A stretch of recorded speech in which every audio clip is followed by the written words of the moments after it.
Көп адамға бақыт тартулаган адам бактылуу. Дени Дидро.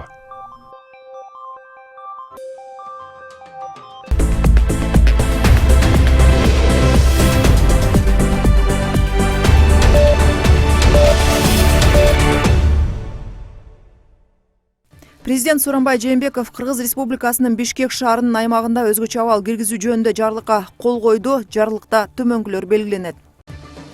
Коменданттык саат киргизилсин. Жарандардын келип кетүүсүнүн өзгөчө режими киргизилсин. Айрым жарандарга белгиленген мөөнөттө өз үйүн же болбосо обсервацияда же дарыланууда болгон жерди таштап кетүүгө тыюу салынсын.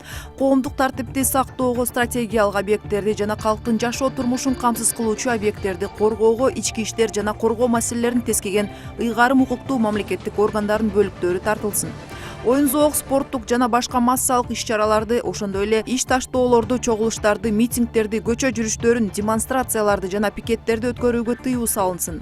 Аймактын жашоочусу болбой туруп коомдук тартипти бузгандар, анын ичинде чет элдик жарандар жана алар туруктуу жашаган жерге же өзгөчө абал жарыяланган жерден тышкары жерге өздөрүнүн каражаттарынын эсебинен чыгарып жиберилсин. Ишканалардын жана уюмдардын продукция өндүрүү жана жеткирүү боюнча ишин камсыз кылуу максатында алардын иш планына өзгөртүүлөр киргизилсин. Ишканалардын, мекемелердин жана уюмдардын иштөөсүнүн өзгөчө режими белгиленсин. Ошондой эле алардын чарбалык ишинин башка маселелери чечилсин. Жүйөлүү себептер боюнча бошотулган учурларды кошпогондо жумушчуларды жана кызматчылардын өз каалоосу боюнча иштен бошонуусуна тыюу салынсын. Карантин киргизилсин жана милдеттүү болгон башка санитардык эпидемиологиялык иш-чаралар өткөрүлсүн. Коронавирустук инфекциянын жайылышын болтурбоо үчүн мамлекеттик ишканалардын, мекемелердин жана уюмдардын ресурстары колдонулсун. Коронавирустук инфекциянын жайылышын болтурбоо үчүн эмгекке жарамдуу жарандар эмгекти жана саламаттыкты коргоонун талаптарын милдеттүү түрдө сактоо менен тартылсын. Эгерде өзгөчө абал жарыяланган аймакта түзүлгөн кырдаалды курчутуу үчүн колдонулушу мүмкүн болсо, анда жалпыга маалымдоо каражаттарын контролдоо киргизилсин. Байланышты пайдалануунун өзгөчө эрежелери киргизилсин. Дипломатиялык кызматтардын транспортторун кошпогондо транспорт каражаттарынын, анын ичинде чет элдик транспорт каражаттарынын кыймылы чектелсин жана аларды карап чыгуу жүргүзүлсүн. Жарандар массалык топтолгон жерлерде документтер текшерилсин. Жеке иш-чараларды, үйлөнүү тойлордун, туулган күндөрдүн белгилөөнү жана башка иш-чараларды өткөрүү жөнгө салынсын. Өзгөчө абал жарыяланган аймакта жашаган жарандар үчүн төмөнгүдөй кошумча милдеттер киргизилсин. Өздүк коопсуздукту камсыз кылуу боюнча алдын ала чараларды көрүү. Күнүмдүк иште коопсуздук чараларын сактоо, коронавирустук инфекциянын жайылышына алып келиши мүмкүн болгон бузууларга жол бербөө. Жеке коргонуу каражаттарын колдонуу эрежелерин үйрөнүү.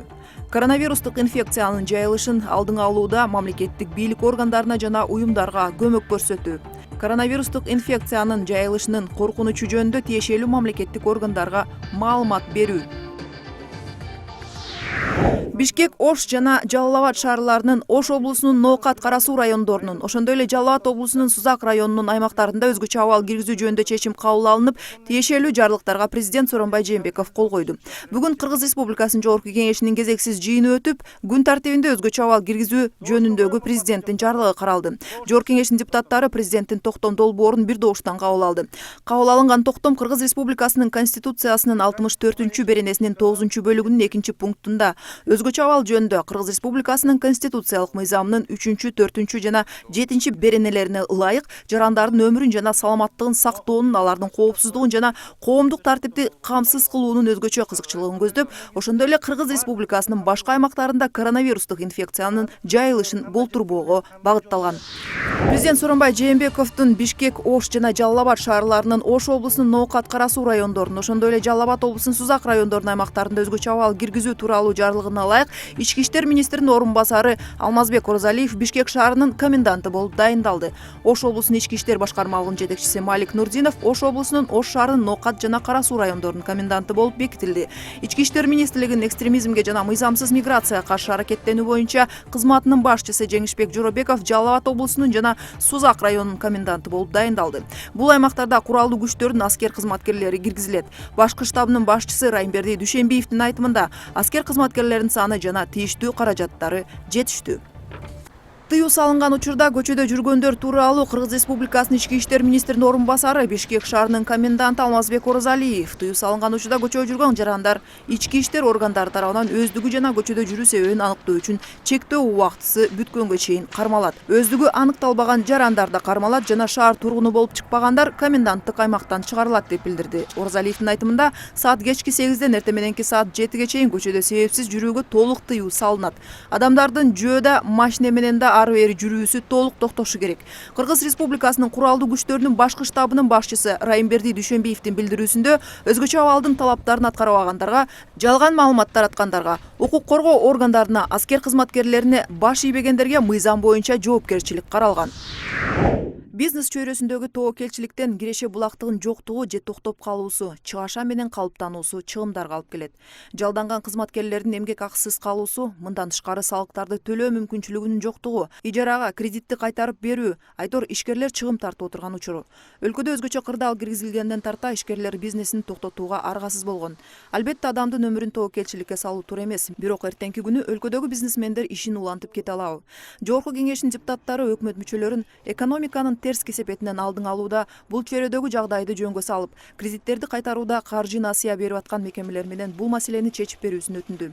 Эскерте кетсек, буга чейин өлкө президенти Сооронбай Жээнбеков Улуттук банктын төрагасы Толкунбек Абдыгулов менен болгон жолугушууда COVID-19 вирусунун экономикага тийгизген таасири тууралуу сүйлөшкөн. Мындан тышкары банк бери дегенде 3 айга суудаларды кайтарып берүү боюнча создуктурбай берүү жөнүндө маалымат берилген эле. Ошол эле учурда Кыргызстандагы ишкерлер чыгымдардын эсебин таппай турган чагы. Жогоруда биздин коллегалар, депутаттар айткан баарына кошулабыз. Сөзсүз түрдө биз элди ушундай оор кырдаалда биримдик ынтымакка чакырып, ушул аталган илдетти Кудайым буйрса жеңебиз деген мындай үмүтүбүз бар, жеңебиз. Бирок ошону менен эле турмуш токтоп калбайт, жашоо токтоп калбайт. Өкмөт сөзсүз түрдө антикризистик программа. Ошол жерде баардыгын ушул жерде сиздер айткандай өткөндөгү отурумда талкууланган нерселерди тез арада ыкчам талкуулап сунуштаса, биз ошону бекитип берип, өкмөт ошонун үстүнөн иштесе. Ал жерде ошол эле жазгы талаа жумуштары токтобош керек. Себеби дегенде күзүндөсү биздин жарандарыбыз түшүмүн териш керек. Кышка даярдык токтобош керек. Себеби дегенде Кудайым буйрса кыш келет.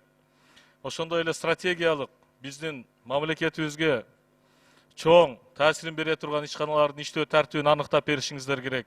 Ошондой эле биздин орто жана чакан бизнестеги жарандарыбыздын салык, социалдык төлөмдөр жана кредиттер боюнча антикризистик программаңыздарда Кубатбек Алишевич камтып беришиңиздер керек. А негизинен, урматтуу депутаттар, Кудайым буйрса бул илдетти баарыбыз жеңебиз деген ишеничибиз бар. Сиздер менен биргеликте жалпы элибизди да чакырып кетебиз. Республикалык штабта саламаттык сактоо министринин орун басары Төлө Исаков коронавирус боюнча өлкөдө болуп жаткан учурда абал тууралуу айтып, 24-мартка карата республика боюнча коронавирус инфекциясын жуктуруунун 26 жаңы учуру катталганын билдирди. Мындан улам Кыргызстанда саат 13:00га карата жалпысынан 42 адамда COVID-19 вирусу аныкталды. Алар төмөнкү медициналык мекемелерде жайгашкан.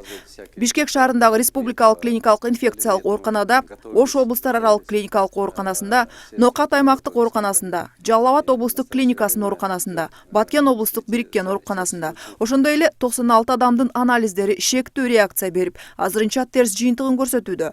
Бардыгы болуп 142 адам ооруканага жаткырылды. Алардын арасында 1 жашка чейинки 2 бала бар. 6 жаштагы bir балада коронавирус инфекциясы аныкталды. 14 жаштагы bir өспүрүмдө инфекция аныкталды. Калгандардын жашы 16дан 86 жашка чейин.